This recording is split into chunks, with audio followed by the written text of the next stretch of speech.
তো একটা কথা আছে, একজনের দায়িত্ব দিতে সময় দিতে হয়। আমি যতটুকু সময় দিতে হয় ততটুকু সময় দিব। আমাকে একজনের দাওয়াত দিল কারো বাড়িতে, আমি গেলাম। দুপুরের খাওয়া কটা? ম্যাক্সিমাম 3টা পর্যন্ত, সাধারণত 1:30 থেকে নাকি। এখন উনি যদি আমার সন্ধ্যা পর্যন্ত বসে রাখে তাহলে আমি থাকবো? আমি চলে আসবো। তো আমরাও অর্থাৎ রান্না বান্না করে একটা নির্বাচন করার জন্য কতটুকু সময় দরকার হয় আমরা বুঝছি। সেই সময়টুকু পর্যন্তই আমরা অপেক্ষা করব। সেই সময়টা অতিক্রান্ত হলে জনগণের মালিকানা ফেরত দেওয়ার জন্য বিএনপি, জিয়াউর রহমানের দল, তারেক রহমানের নেতৃত্বে অবশ্যই ঘরে বসে চীনাবাদাম খাবে না। অতীতে রাষ্ট্রপতি থেকে প্রমাণ করেছি, ভবিষ্যতে করব। আজকে আমাদের নেত্রী বেগম খালেদা জিয়ার একটা মামলা আছে,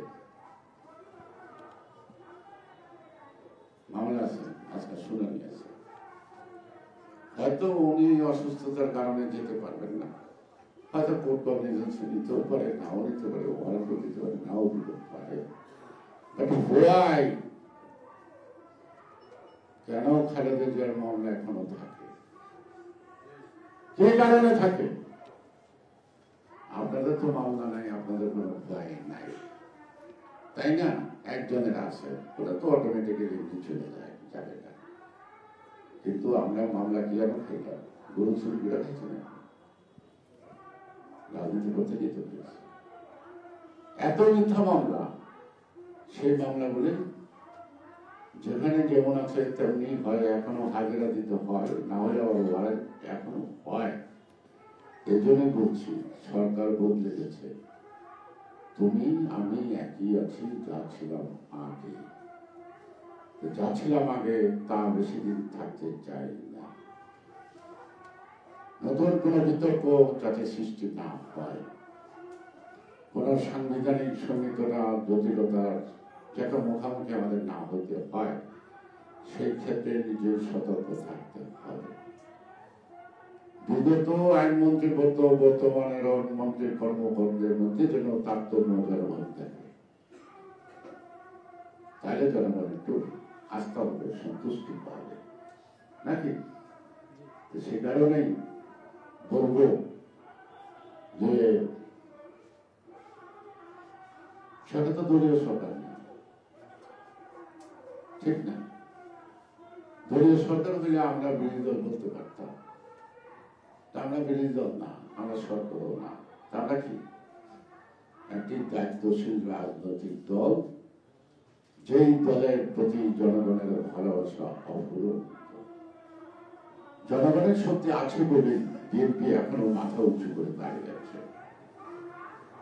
জনগণের আস্থা আছে বলে বিএনপি আজকে জনাব তারেক রহমান অত্যন্ত দক্ষতার সাথে শুধু আধুনিক প্রযুক্তি ব্যবহারের মধ্য দিয়ে জনগণকে তিনি তার সামনে রাখতে পারছে। আমি আগে বলতাম দূরে দূরে আছে, সেটা প্রশ্ন না। সঠিক সময় সঠিক সিদ্ধান্তটা দেওয়াটাই হলো মূল কথা। তারেক রহমান দূরে আছে না কাছে আছে জানি না, জানি তিনি সঠিক সময় সঠিক সিদ্ধান্তটা দিতে ভুল করেন নাই, ভবিষ্যতে করবেন না। জনগণের জন্য যার বাবা রক্ত দিতে পারে, জীবন দিতে পারে, জনগণের অধিকার আদায়ে তার সন্তান পিছু করবে, এটা বিশ্বাস রাখতে হবে, আস্থা রাখতে হবে। আমাদের নেত্রী জামিন পেল না কোনদিন, তিনি মুক্ত, বিশেষ প্রেক্ষাপটে মুক্ত। বিশেষ প্রেক্ষাপটে যারা সরকার আছে তারা যেমন আছে, সে বিশেষ প্রেক্ষাপটে মুক্ত। কিন্তু আইনি লড়াইয়ের মধ্যে দিয়ে তিনি নিজেকে নির্দোষ প্রমাণ করতে পারলেন না, তার উপর হচ্ছে জাস্টিস, অবিচার। এখনো কেন বিভিন্ন জেলায় জেলায় যে মামলাগুলি আছে, খালেদা জিয়ার মামলাগুলি কেন চলমান? জননেত্রী পরিষদের একটা উকিল ছিল, ক্লায়েন্ট ছিল না 2টা। তিনি 3 দিন পর পর মামলা দিতেন, আব্বাস, আমার, ম্যাডাম সহ ভাবসাব আর কি। তো ওনার স্বাস্থ্য যেমন সুমন মাহমুদ যা আছে তাছাড়া তো তাছাড়া আরো শুরু কোর্টে যাইতেন, হাসতাম আমরা, মামলা দিতে তো হাজিরা দিতে হয়, কখনো বিশ্ব মামলা প্রচারকের বিরুদ্ধে এই মামলাগুলো আছে। এই মামলাগুলো মামলার জায়গায় আছে, কিন্তু মামলার বাদীকে কিন্তু আর হাড়ি কেন্দ্র খুঁজে পাওয়া যাইতেছে না। আর বাড়ি হলো গোপালগঞ্জ না মাদারীপুর। সে কারণেই বললাম যে আমরা তো বিরাট একটা ফেসিবাদ তাড়াতে পারলাম। এখন অবশ্য আমরা দাবি করি না, আমরা দাঁড়াতে পারছে। এই 16 বছর শেষে 10 দিন যারা আন্দোলন করছে তারাই এখন দেশের মালিক, তারাই সকল কৃতিত্বের মালিক।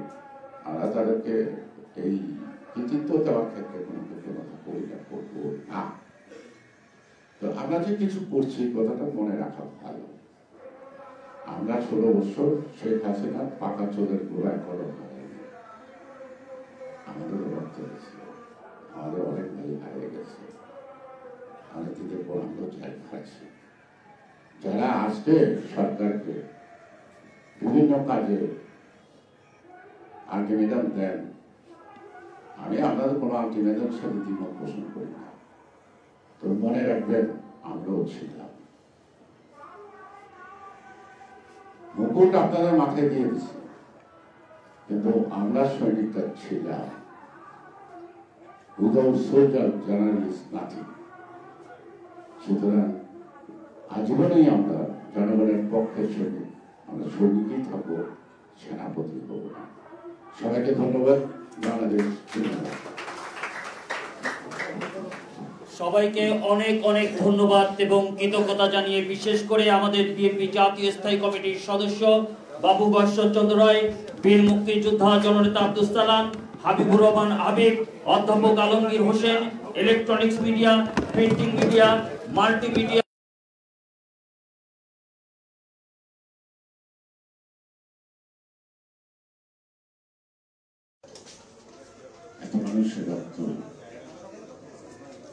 এত মানুষ নির্যাতনের মধ্য দিয়ে যে পরিবর্তন আনলো, সেই পরিবর্তনে কয়েকজন উপদেষ্টা হইলেন, আর কারো কিছু না। তাদের প্রতি আমাদের সম্মান বোধ আছে, তারা কেউ লেখাপড়া জানলো। কিন্তু 16-17 বছরের আন্দোলনে তার কতটুকু ভূমিকা আছে সেটা আমাদের জানা নাই। সুতরাং তারা মানুষের আকাঙ্ক্ষা কতটুকু উপলব্ধি করে তা এখনো দৃশ্যমান প্রতিফলন আমরা দেখছি। কবি যতীন্দ্রমোহন বাগচির একটা কবিতা আছে, নির্যাতনা বেশি বুঝিবে শিখেছি, কবি আসি বেশি মঞ্চে যায়। তোমার অবস্থা যতক্ষণ না আমার, তারপরে লাইনটা হলো, যতদিন না হবে তোমার অবস্থা আমার সময়, ঈশ্বর হাসিবে বুঝিবে না, বুঝে না বুঝিবে যাতনা। যে বর্তমান সরকার আন্দোলনকারীদের যন্ত্রণা মানুষের আকাঙ্ক্ষা বুঝবার চেষ্টা আছে কিনা সে ব্যাপারে জনমনে যথেষ্ট সন্দেহ আছে। আমি একটা রাজনৈতিক দল করি, গুরুত্বপূর্ণ দায়িত্বশীল রাজনৈতিক দল করি। সে কারণেই এখন আমাদের করে দিল, ওনারা যা করে তার উত্তরে বলা আলহামদুলিল্লাহ। ওদের যখন একটা বলে আপনারা যখন সমস্যা হলো আমরা তার করবো, তাই বলবো আমি, আমার মনে তারা শিখেছি। কেনই আন্দোলন? অর্থাৎ গণতন্ত্রকে ফেরত দেওয়া। কেনই আন্দোলন ছিল? দেশের মালিক জনগণ, কোন বংশ, কোন গোষ্ঠী, কোন ব্যক্তি নয়, তার জন্য আন্দোলন করা হয়েছে। আমি তো দেখছি না যে দেশের জনগণ ফেরত দিচ্ছে। কিছু কিছু রাজনৈতিক দল আছে, তাদের কর্মকাণ্ড দেখলে মনে হয় ক্ষমতা আসছে, তাদের ভাবটাই অন্যরকম হয়ে গেছে। তাদের নাম নাই জনগণ।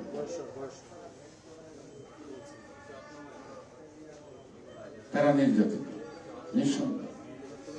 বাংলাদেশটা স্বাধীন কিন্তু তারা করে নেই, আমরা করছি। যারা স্বাধীন করছে তারাই বাংলাদেশের জাতীয়তাবাদী দল করে। যে স্বাধীনতায় নেতৃত্ব এবং যুদ্ধের আহ্বান, স্বাধীনতার আহ্বান জনগণকে দিচ্ছে সেই জিয়াউর রহমান, সর্বকালের সর্বশ্রেষ্ঠ মুক্তিযোদ্ধা, গণতন্ত্রে বিশ্বাসের রাজনৈতিক ব্যক্তিত্বে পরিণত হয়েছিলেন। যিনি জনগণকে চিনতেন, জনগণের আকাঙ্ক্ষা বুঝতেন, যিনি নিজেকে চিনতেন না, নিজের গোষ্ঠীকে চিনতেন না, বংশকে চিনতেন না, আত্মীয় চিনতেন না, সেই দলে একজন কর্মী হিসাবে এখন মনে হয় আমাদের দায়িত্ব আলহামদুলিল্লাহ ওরা ছাড়া কিছু নাই। রাজনৈতিক দলগুলির কনফিডেন্স নেওয়া, রাজনৈতিক দলগুলির পরামর্শ নেওয়া এই সরকারের কোনো দায়িত্ব আছে বলে আমার মনে হয় না।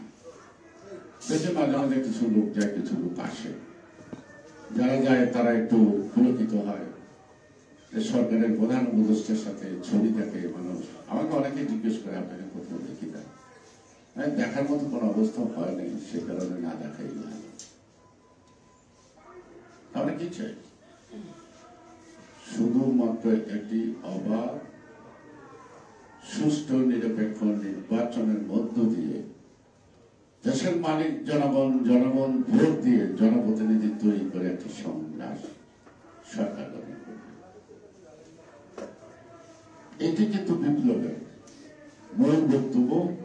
এই কারণেই ওনাদের মতো জ্ঞানী গুণী ব্যক্তিদেরকে দায়িত্ব দেওয়া হয়েছে। অনেকে উপদেষ্ট হয়েছেন, আগের দিন জানতেন না, ঘুম থেকে উঠে রওনা দিচ্ছেন, উপদেষ্ট হয়ে গেছেন। যতদিন উপদেষ্ট হয়েছেন এর মধ্যে একজন লোক পাওয়া যাবে না পরস্পরের সাথে অতীতে এক কাপ চা খাইছে।